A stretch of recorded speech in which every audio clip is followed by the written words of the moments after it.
మేము వాళ్ళతో ఆడం, మేము వీళ్ళతో ఆడమని ఎప్పుడు చెప్పలేదు. ద్వైపాక్షిక సిరీస్లు తప్పితే మరి ఐసీసీ నిర్వహిస్తున్న వేటికి కూడా చెప్పలేదు. ఎందుకంటే కేవలం అది ఆట మీద ఉన్న గౌరవం, మరి ఐసీసీ బోర్డు మీద ఉన్న మనం వాళ్ళకి ఇచ్చే గౌరవం. అలాంటి ఐసీసీ నిబంధనలను తొంగలో తొక్కుతూ మేము వాళ్ళతో ఆడడం, ఇట్టా ఇది ఆడదాం అనుకుని రకరకాల డిమాండ్లు పెట్టారు వీళ్ళు, పాకిస్తాన్ వాళ్ళు. ఈ డిమాండ్లన్నీ తోసిపుచ్చుతూ మంచి డోసు ఇచ్చేటప్పటికి వచ్చిన తర్వాత విపరీతమైన ప్రెషర్. నార్మల్గా ఎవరికైనా ఒక మంచిగా ఉండే వ్యక్తికి, ప్రెషర్లో లేని వ్యక్తికి, అదేవిధంగా ప్రెషర్ ఎంత టాలెంటెడ్ అయినా ప్రెషర్లో ఉన్న వ్యక్తికి కంప్లీట్ తేడా ఉంటుంది. అంత ప్రెషర్లో ఉన్న పాకిస్తాన్ ఆది నుంచి కూడా నిన్నటి మ్యాచ్లో తప్పులు చేస్తూనే ఉంది.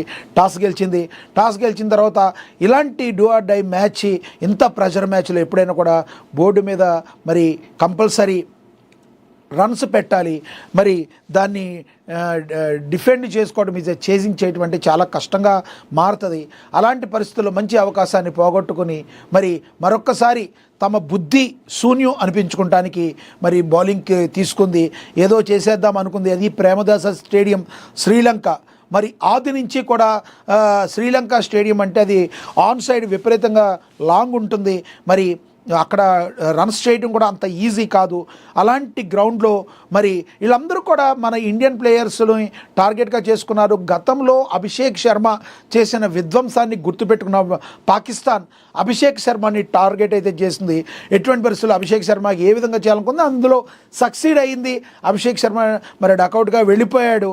కానీ అనుకోకుండా ఇంకో తుఫాన్ వచ్చింది అనే మాటనైతే వస్తుంది.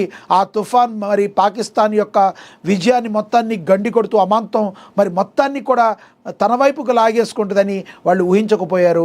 అతనే ఇషాన్ కిషన్ సృష్టించిన విధ్వంసం. మరి 40 బంతుల్లో మరి దగ్గర 70 పైచీలకు రన్స్ చేసి మరి పాకిస్తాన్ పతనానికి నాంది పలికాడు ఇషాన్ కిషన్ అని చెప్పొచ్చు. ఆ తర్వాత ఒకంత వేగంతో ఆడుతున్నప్పటికీ కూడా ఇషాన్ కిషన్ అయిపోయిన తర్వాత వేగం అయితే తగ్గింది భారత్లో. మరి కంటిన్యూగా కాకపోయినా చిన్న పార్ట్నర్షిప్ల మీద సూర్యకుమార్ యాదవ్ కావచ్చు, మరి అదేవిధంగా ఇంకొక వికెట్ భాగస్వామ్యం నెలకొల్పడానికి ముందుకు వెళుతున్న తరుణంలో మరి వికెట్లు చేజార్చుకుంది ఇండియా కూడా. 7 వికెట్ల నష్టానికి 175 పరుగుల టార్గెట్ని పాకిస్తాన్కు ఇవ్వగలిగింది. కానీ పాకిస్తాన్ మాత్రం ఏ దశలోనూ ఆది నుంచి కూడా వికెట్లను కోల్పోతూ తాము ఏ విధంగా అంచనాలను తక్కువ వేస్తాం, రాంగ్ షాట్లాడుతూ ర్యాష్ షాట్లాడుతూ మరి భారత్ ముందు మోకరిల్లిందనే చెప్పొచ్చు. నిన్నటి మ్యాచ్లో ఏ క్షణాన్ని కూడా ఇండియా పాకిస్తాన్ మ్యాచ్ లాగా పోటీలో మేము ఉన్నామన్నట్టుగా అది చేయలేదు. ఎంత ప్రెషర్లో ఉందో దీన్ని బట్టి మనం అర్థం చేసుకోవచ్చు. విపరీతమైన డౌన్ఫాల్తో పాకిస్తాన్ ఓడిపోయింది. ఇండియా మరి మరొక్కసారి పైచేయి సాధించింది. దీంతో త్రివర్ణ పతాకం రెపరెపలైతే ఆడింది. ఇక్కడ ఎలా అంటే మనం ఎప్పుడు స్పోర్ట్గానే చూస్తాం. వాళ్ళు స్పోర్ట్గా చూసేవాళ్ళు కాదు. క్రికెట్ గ్రౌండ్లో గన్ను పెట్టిన సింబల్స్ కూడా పెట్టి మేము ఇలా మిమ్మల్ని పేలుస్తాం, మీ కాశ్మీర్ని పేలుస్తాం, మిమ్మల్ని పేలుస్తాం సైకిల్ చేసిన పాకిస్తాన్ వాళ్ళేమో అరుపులతో మాట్లాడతారు. కానీ భారత ప్లేయర్లు అలా కాదు. మనసులో ఒక జ్యోతిని వెలిగించి ఆ జ్యోతితో బ్యాట్తో సమాధానం చెప్పి ఇట్లా ఉంటుందిరా మేము కొడితే అబ్బాయి, మేము బ్యాట్తోనే కాదు దేంతో కొడితేనా మీ పరిస్థితి ఈ విధంగా ఉంటుందని చెప్పకనే చెప్పారు. ఏది ఏమైనప్పటికీ ఈ గెలుపు నిన్న గెలుస్తారని ప్రతి భారతీయుడు కోరుకున్నారు. మన భారత ప్లేయర్లు కూడా లోపల టీం వచ్చిన దగ్గర నుంచి కూడా ఎక్కడా కూడా నర్వస్ ఫీల్ కాలేదు. ఏదో ఒక్క క్యాచ్ ఏదో డ్రాప్ అయింది కానీ మిగతా అది కూడా మరి అలా హైగా పైకి లెగిసిన క్యాచ్ కానీ ఎక్కడా కూడా భారత ప్లేయర్లు తప్పులు చేయకుండా మరి ఒక చక్కగా స్ట్రాంగ్ గోడ కట్టినట్టు కొట్టి పాకిస్తాన్ యొక్క విజయానికి అడ్డుకట్ట వేసి, అసలు విజయానికి అడ్డుకట్ట వేయటం అని కూడా మనం అనకూడదు. ఎందుకంటే అసలు ఈ మధ్యకాలంలో పాకిస్తాన్ ఎక్కడ విజయాలు కూడా లేవు. మరొక్కసారి పాకిస్తాన్ యొక్క మరి వాళ్ళ పరిస్థితి ఏంటి, మీ పరిస్థితి ఏంటి తెలియచెప్పి భారత్ విజయ పతాకాన్ని అయితే ఎగరవేసింది, చేతులెత్తేసింది. పాకిస్తాన్ టీమిండియా దెబ్బకు చిత్తు 61 పరుగుల తేడాతో భారీ విక్టరీ కొట్టింది. పాక్ జట్టుకు కాళరాత్రిని మిగిల్చారు భారత క్రికెటర్లు. T20 ప్రపంచ కప్లో టీమిండియా మరోసారి సునాస విజయం సాధించింది. చిరకాల ప్రత్యర్థి పాకిస్తాన్పై అద్భుత విజయాన్ని నమోదు చేసుకుంది. ముందు బ్యాటింగ్లోనూ తర్వాత బౌలింగ్లోనూ మెరిసే పాకిస్తాన్ను చిత్తు చేసింది. ఈ విజయంతో టీమిండియా సూపర్ 8కి క్వాలిఫై అయిపోయింది. T20 ప్రపంచ కప్లో భారత్ పాకిస్తాన్ మధ్య కొలంబోలోని ప్రేమదాస స్టేడియంలో ఈ మ్యాచ్ అయితే జరిగింది. దీని గురించి మనము మాట్లాడుకున్నాం. మీరేమనుకుంటారు? మరి పాకిస్తాన్ ఇండియా మ్యాచ్ జరిగిన తీరు ఏ రకంగా ఉంది? మరి పాకిస్తాన్ ప్లేయర్ని మీరు చూసి ఏమనుకుంటున్నారు?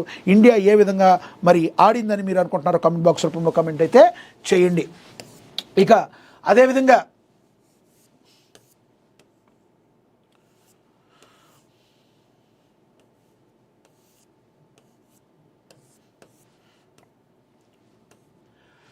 బుగ్గ రాజరాజేశ్వర స్వామి దేవాలయానికి పోటెత్తిన భక్తులు. శివరాత్రి పర్వదిన సందర్భంగా భక్తుల సౌకర్యార్థం TGSRTC బస్సులు ఏర్పాటు చేసింది. ట్రాఫిక్ జామ్తో భక్తులు అయితే ఇక్కట్లు పడ్డారని కూడా ప్రచురించారు. ఇక నేడు బెల్లంపల్లి మున్సిపల్ చైర్మన్, వైస్ చైర్మన్ల ఎంపిక Bellampalli sub collector and municipal special officer Manoj వెల్లడించారు. ఇక గంగానది తీరంలో శివనామస్మరణం పలు దేవాలయాలకు పోటెత్తిన భక్తజనమని కూడా ప్రచురించారు. స్వతంత్ర అభ్యర్థి కాంగ్రెస్లోకి మరి ఫలించిన ఎమ్మెల్యే నాగరాజు రాజకీయ ఎత్తుగడ కాంగ్రెస్ కండువా కప్పి పార్టీలోకి స్వాగతించిన మంత్రి పొంగులేటి పరమేశ్వరుని కృపాకటాక్షాలు ప్రజలందరిపై ఉండాలని బీఆర్ఎస్ జిల్లా పార్టీ అధ్యక్షులు మాజీ ఎమ్మెల్యే దాసి వినయ్ భాస్కర్ కూడా మరి చెప్పడం అయితే మరి మనమైతే చూసామని కూడా ప్రచురించారు. ఇక శివాలయాల్లో ప్రత్యేక అభిషేకాలు పూజలు. BRSP తూర్పు ప్రధాన కార్యదర్శిగా సయ్యద్ సాదిక్ నియామకం అని కూడా ప్రచురించారు. ఇక అదేవిధంగా 1000 స్తంభాల ఆలయంలో ప్రత్యేక పూజలు మనకు తెలుసు. ఇక 2 తెలుగు రాష్ట్రాల వ్యాప్తంగా కూడా విపరీతంగా మరి శివనామ స్మరణతో మార్బ్రోగిపోయాయి. నిన్న హరహర మహా